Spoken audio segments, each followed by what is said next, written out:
Mari Griffin, you are the founder, event director of Black Night Market, and boy, do you have it going on. Welcome back, my friend. Thank You are, well, you got the big orchestra going. Everybody's playing in the right direction.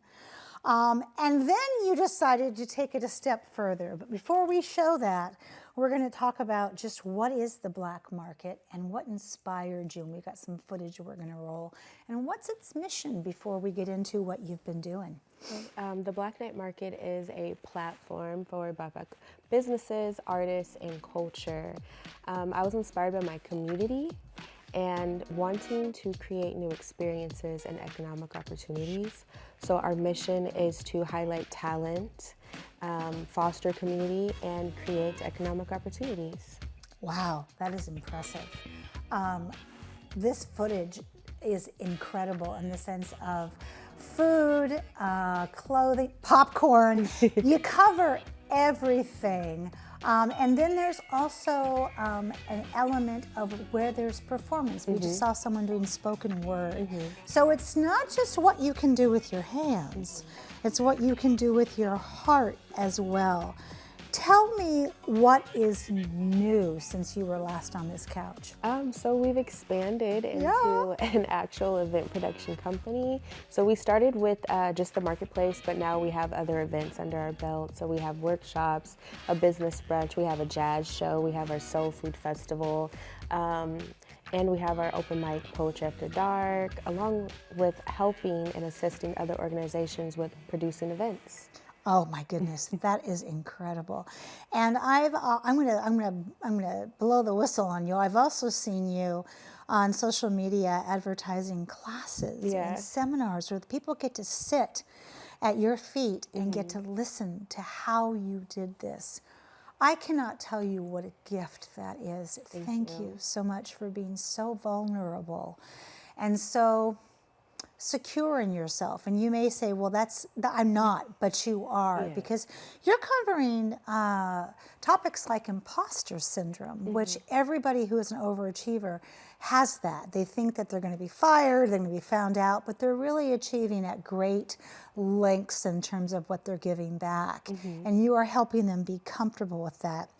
Let's talk about Lovers and Friends event, because this sounds incredible. I'm like, okay, what are we going to be doing on this one? So it's a romantic, creative evening that does what?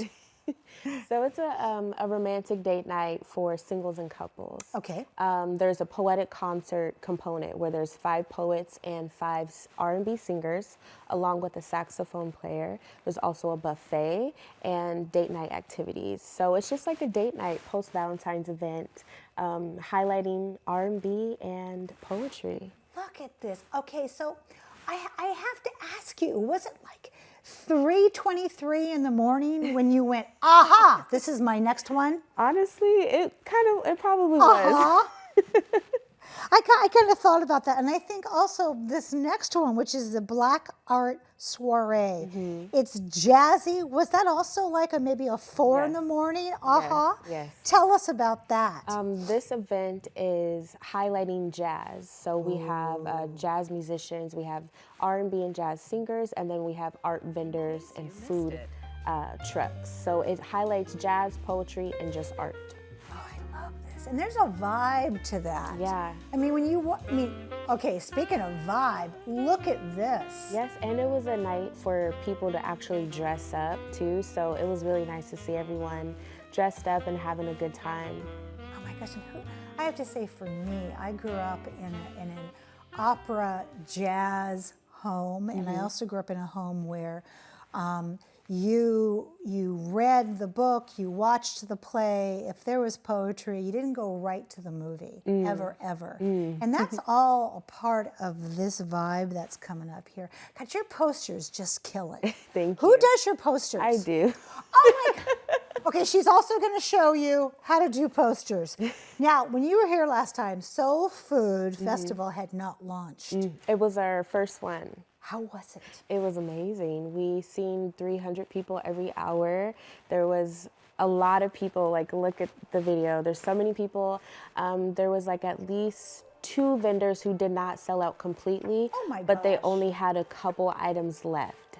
So we had about 24 food vendors, including soul food barbecue, but also other cultural foods. So there was Hispanic food, there was Samoan food, all kinds of food. There was also activities and live performances, dancing. Yes! It was a beautiful experience, and we're bringing it back again this year for the second time around. Same place, September 7th, and it'll be a little bit bigger and longer this time. So I love that. Oh my gosh. I mean, we just had Jan Parker on last week, and talk about somebody who is involved in soul food. She is soul food. So what advice would you give in these last 2 minutes we have here to up-and-coming Black artists or entrepreneurs who want to get involved with this Black night market, but are back at that starting point? They're a little afraid. my first thing would be to be comfortable with taking a leap of faith. Yes. And then my second thing is to reach out, because I'm very hands-on. Like, if you reach out and tell me what your concerns and your fears are, I'm going to empower you and advise you and show you how you can do it with all of that in your pocket still. I love that. Boy, you are such a wise, warm place to land. Thank you. And I have to tell you, a lot of entrepreneurs, they gatekeep what you are giving away for free. Yeah. Who do we need to thank in this last 50 seconds? I want to thank my team, Evian and Kayla J, as well as my community and volunteers. Yes. Doing It Does It nonprofit, Tacoma Arts Live and the ACE program, and the Tacoma Community Arts Project for supporting us for the second time around. Oh my gosh. I mean, and hooray for all of those people who saw the brilliance in what you were formulating and making and stirring. And now that it has caught on and become just the buzz on everybody's lips, now everybody wants to be a part of it. Yeah. So don't spread yourself too thin, because I want you back on the couch sooner than later, okay? I'll see you soon. Mari, you are a delight. Thank you so much you. for saying yes to Tacoma. Thank you. When we come back in the comfy couch, it's time for, you guessed it, ballet and opera. You don't want to miss that. We'll be right back.